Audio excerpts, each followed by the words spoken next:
reproduction in human beings. So, if you are the student for practical, this might be helpful for you.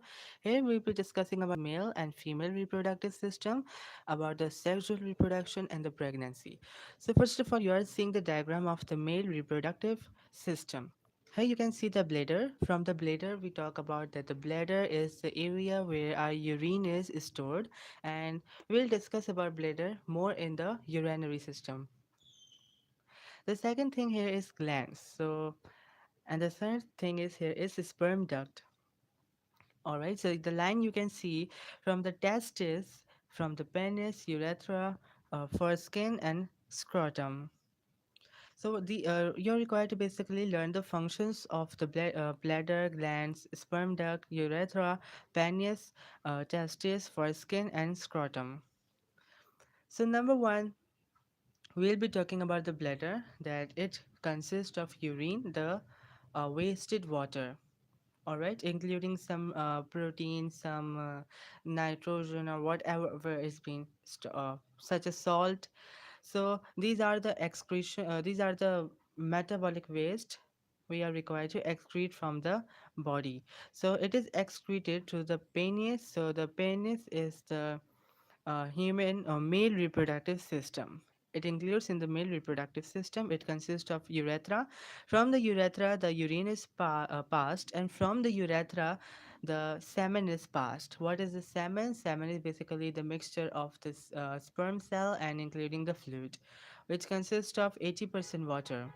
All right. From the testes, the sperm cells are being produced, and the scrotum is the pouch where the testes are being kept. So the question number one, that why the testes are not inside the body, it is outside of the body, covered in a pouch called scrotum. So it is because of the reason that testis produces sperm at the low temperature, and the body's temperature is 37 degrees Celsius is our body's temperature, or sometimes it becomes more the temperature and we become hotter. So sperm cells are being not produced at these types of temperature, as sperm cell is only produced below 37 degrees Celsius. So that's why it is kept out of the body in the pouch called scrotum. Okay. And this is the foreskin. Foreskin means the part of the penis from where the urine is passed and the semen is passed.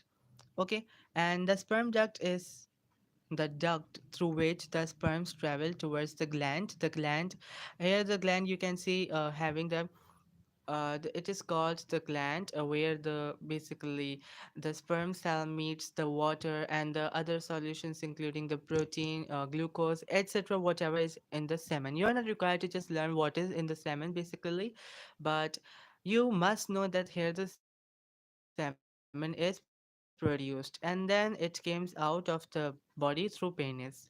All right.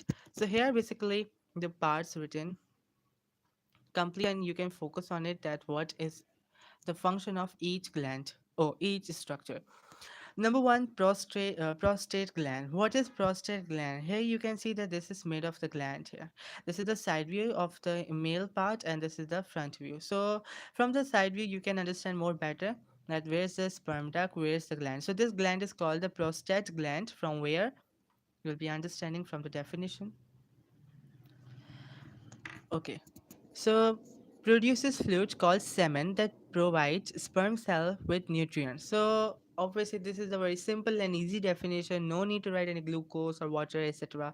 You're just required to write produce fluids called semen that provide sperm cells with nutrients. Okay. What is a sperm duct? The sperm passes through the sperm duct to be mixed with fluid produced by the glands before being passed into the urethra for the ejaculation. Here one more terminology came. What does mean by the ejaculation? Ejaculation means the inserting of penis to the vulva or the vagina of the female reproductive system. All right. What is the vagina or the uh, vulva? We'll be understanding in the female reproductive system. All right. What is the testis? Sorry. What is the urethra? The tube running down the center of the penis that can carry out urine or semen. A ring of muscle in the urethra prevents the urine and semen from mixing. Okay, so there's a muscle in the urethra. So basically, what is testis contained in a bag of skin, scrotum, what we talk about is a pouch, and produced male gamete called sperm, and testosterone is the male hormone which is produced here. Okay, what is this scrotum? A sac supporting the testis outside the body to ensure sperm are kept at temperature slightly lower than body temperature. This is what I taught you. And the penis passes urine out of the body from the bladder and allows semen to pass into the vagina of a woman during sexual intercourse. This is called the ejaculation. Moving towards the female reproductive system. Okay, now the female reproductive system is also important in comparison to the male reproductive system. You're also required to just understand the terminology because the female reproductive system here, two things have been occurred. One is the menstrual cycle or the menstruation. I have a video on the uh, menstruation. In the menstruation, I'm having the video, in the complete video, which is having the understanding and the basic terminologies of what occurs in the menstruation. So this is the menstrual cycle occurs here. That's why the female reproductive system is essential for you to understand. If you does not understand any part, that means that the menstrual cycle must be harsh for you to understand. So the diagram you can see here is oviduct, ovary, uterus, and cervix, bladder, urethra, and vagina. All right. So first of all, talking with the uh, ovary, you have already understand that ovary is also present in the plants also. Here you can see that the white colored circle is called ovary, which having a certain function. What is the function? We'll be moving towards the next slide, but before we are also required to learn what is oviduct. See, the oviduct is having the path from the ovary till the uterus and the lining of the uterus. What is the function of the bladder? Bladder means that it consists of urine, obviously, and it passes through urethra. Here, in the male, we understand that the urethra passes two things. One is semen, and another is urine. But in the female, the urethra always pass the urine, while in the vagina, this is what where we insert the where the male insert the penis. Female reproductive structures and their functions. Okay, so the structure oviduct consists function which is connects the ovary to the uterus, obviously, and is lined with ciliated cells to push the released ovum down it. Fertilization occurs here. What is ciliated cells? Ciliated cells are the cells which have two things. One is for the locomotion, but here is no cilia, but only just the cells. So this is for absorbing. Uh, it includes the higher surface area. It includes the surface area for the absorption. In the ovary contains ova, the female gametes, which will mature and develop when hormones are released. All right. In the female, the two types of hormones are released. Do you have seen the video of menstrual cycle? If not, so just go through there and you'll be understanding that there are two types of hormones producing in the female. The uterus, muscular bag with a soft lining where the fertilized egg or zygote will be implanted to develop into a fetus. Uterus is basically the place where the baby borns, where the baby grows, where the zygote means the egg fertilized and then it develop into a fetus and then to embryo. And through the embryo, this is the first step of the baby to just came in the world. All right. The cervix, ring of muscle at the lower end of the uterus to keep the developing fetus in place during the pregnancy. All right. And vagina, muscular tube that leads to the inside of the woman's body where the male's penis will enter during sexual intercourse and sperm are deposits. This means that the ejaculation occurs in vagina. Gametes and fertilization. Fertilization is the fusion of the nuclei from a male gamete sperm cell and a female gamete egg cell. It occurs in the oviduct, alright, in the females. Gametes have adaptations to increase fertilization and successful development of an embryo. A sperm cell has a flagellum, means a tail. What does the tail do? Have the two things to do. We can say it as having the cilia. It means that it will be move. It will help the sperm cell to move. So the sperm cell is movable or have mobility. Understand? And the egg cell does not have the mobility. They cannot move. Okay.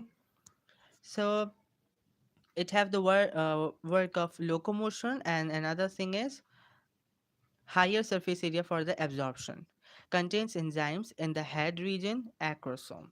Now, what does acrosome does is basically when you'll be seeing the diagram of the sperm cell, you'll be understanding what does acrosome do to insert into the egg cell. The cytoplasm containing a store of energy, jelly-like coating that changes after fertilization. Here the sperm cell and then egg cell. So in the egg cell, you can see that the haploid nucleus, cytoplasm, cell membrane, and mitochondrion. All right. So the mitochondrion you'll be understanding in your A levels. Until that, cell membrane and cytoplasm, you already know what is the function of cell membrane and cytoplasm it. And the haploid cell, which is the basic nucleus, uh, meets with the sperm haploid nucleus to make a zygote. In the sperm cell, you can see a tail which helps to move and increases surface area for absorption. There is a haploid nucleus and there is the mid piece containing mitochondria, all right, and acrosome. Now you can see that the green at the front of the head is called acrosome. So basically in the cell membrane, the sperm cell inserts and try the acrosome basically is a part of the sperm cell which tries to go inside the egg cell and just continuously tries to just go inside the egg cell to meet to the haploid nucleus of an egg cell so that the zygote could be made. And there are several of sperm cells go towards the female egg, but there are only one who is being successful in meeting towards the haploid nucleus of an egg. And when once the sperm cell reaches the egg cell and is successful to meet to the haploid nucleus, the cell membrane or the cell wall, whatever has been there, uh, has been ended then, and the zygote is produced. Okay, so the acrosome have the function of pressurizing to the cell membrane to insert it, and the other sperm cells dies there. Okay, so they have the duration, but they die.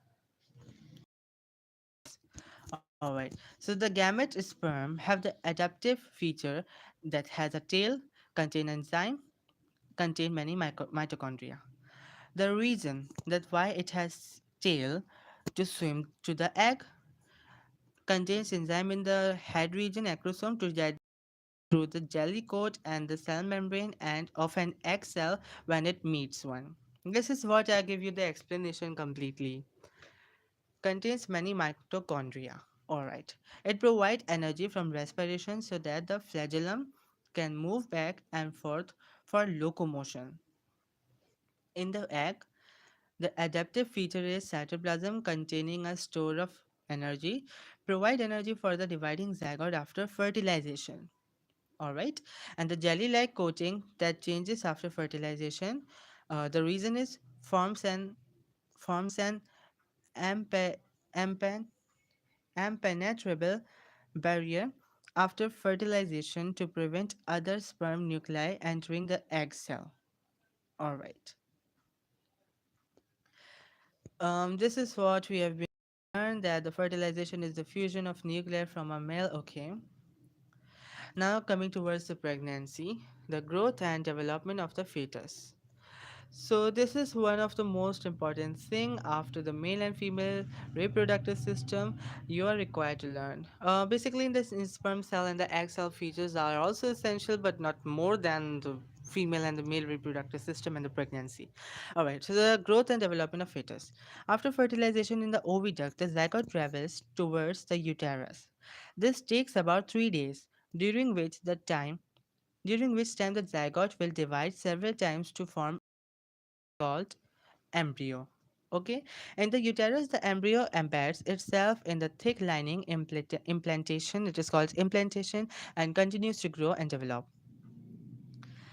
Okay, so now the gestation period for humans is 9 months. Means during the 9 months, the mother have the fetus in her stomach or in her what we would like to just say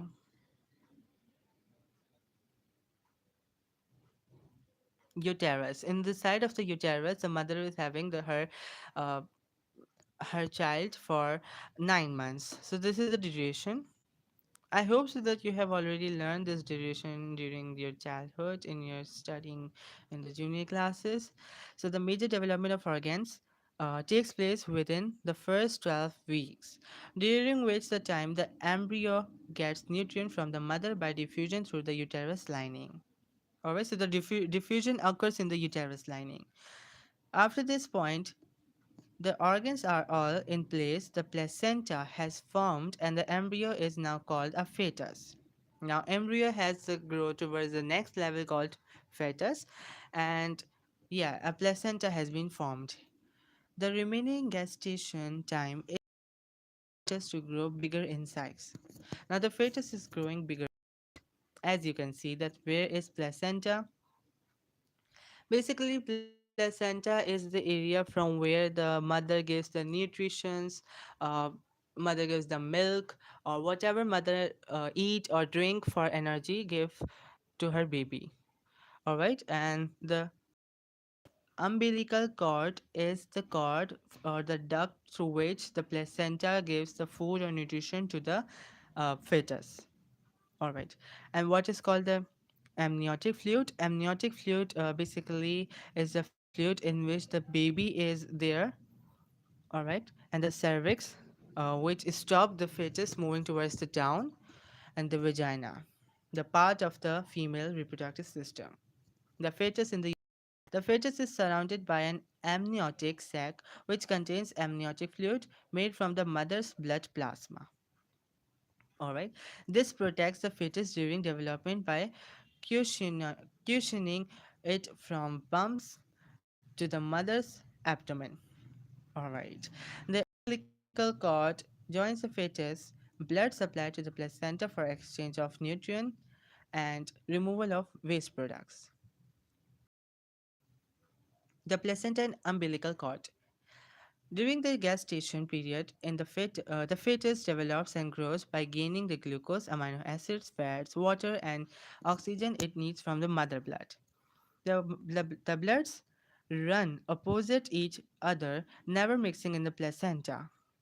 Okay, we'll be moving towards the next diagram so that it could be very easier and visible to you that what I mean, that it never mix and goes towards the opposite direction.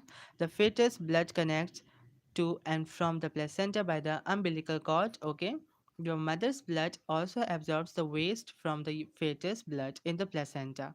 Substances like carbon dioxide and urea are removed from the fetus blood so that they do not build up to dangerous level. Obviously, that there is a living thing now, and the living thing has been formed in the mother's uh, uterus. So, because of this, now obviously there must be the removal of the waste product of the new unborn baby. So there must be the carbon dioxide and urea. So this is passed into the placenta back to the mother, which is then being removed from the body of the mother. Movement of all molecules across the placenta occurs by diffusion due to difference in concentration gradients. All right. If you does not know what is concentration gradient, first visit the video of diffusion and osmosis. The placenta is adapted for this diffusion by having a large surface area and a thin wall for efficient. Placenta acts as a barrier to prevent toxins and pathogens of fetus blood. Not all toxin molecules or pathogenic organisms, such as viruses, for example, rubella, are stopped from passing through the placenta. This usually depends on the size of the molecule. This is why pregnant women are not advised to smoke during the pregnancy, as molecules like nicotine can pass across the placenta. Alright? After the baby has been born, is cut. This does not hurt as there are no nerves in it, just two blood vessels. It is tied off to prevent bleeding and shrivels up and falls off after a few days, leaving the belly button behind.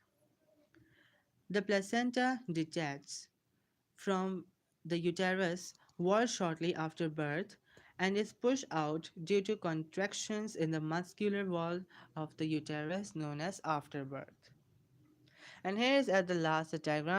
The what has been happening in the placenta. So there is a placental membrane, okay, and the placenta is there. There is a mother's blood vessel from where you can see here is the fetus blood vessel. In the umbilical cord, there is the blood the fetus. All right, so the fetus blood vessel you can observe in the uh, color blue. Why it is in color blue? Because I already tell you that the blue color is consisting of deoxygenated blood back to the mother, and the oxygenated blood from the mother to the fetus comes here in the placenta and to the umbilical cord and to the fetus then. So it provides the oxygen, water, nutrients, whatever energy and oxygen, whatever the fetus require to what are the requirements of the fetuses. And nothing extra is there. You're required to just learn, and this is all. I hope so that you understand that how the baby is being growing in the uterus or the placenta of the mother. So how in the umbilical cord, what is the basic function of it? That the blue nerves, sorry, the blue blood vessels shows the blood vessel of fetus and the red shows the blood vessels of mother. The red consists of artery, sorry, the red is artery, consists of oxygenated blood, which provides oxygen and the blood, oxygen and the energy and the nutrition, water, etc., what is requirement of the fetus. So this is how the baby is being feed up during the time when it is unborn, and this is the procedure of the pregnancy. So this how, and there's another information also about that, that there are being some, as I was been saying you, that there are some warnings for the women who are being pregnant not to just smoke and to eat the fruits, so that it could be very energetic and could be give more energy to the baby inside it, so that can would be very healthy and to just take care of it. So till that is here, and I hope so that you understand the sexual reproduction in humans. If still you have any question or any difficulty, you may ask me. And what else is required for you is to learn the what is the placenta, the uterus, umbilical cord, and I also think so that this might be very clear to you that what is egg cell and the sperm cell. What is basically you are required to just ignore is the mitochondrion. It will be never coming in your paper as a question, but yeah, for the haploid nucleus, you are required to learn acrosome, and at the last, the female reproductive system. You must know the parts, because in many times many I have been saw many past paper questions very difficult, as they does not mention anything and just mention what abcd and ask from you what is this, what is that. If you just know the meaning of this, so that you can be doing them, solving the answers. One more thing you understand is that where the egg meets with the sperm cell. So it does not meet in the ovary. Ovary basically produces a cell, an egg cell, which travels through oviduct, okay, and burst in the uterus because of no sperm cell meeting. But the sperm cell and the egg cell meet in the oviduct. And then after meeting, if any of the sperm cell is successful in going inside the egg cell, so then the egg cell, which is now having two haploid cells, build up to four and then to eight, and through this came towards attaching to the lining of the uterus. That's why the lining of the uterus is important. And if the fertilization is failed, so that's why the menstruation has to be came up with again. So this is how we have been learning, and thanks for watching.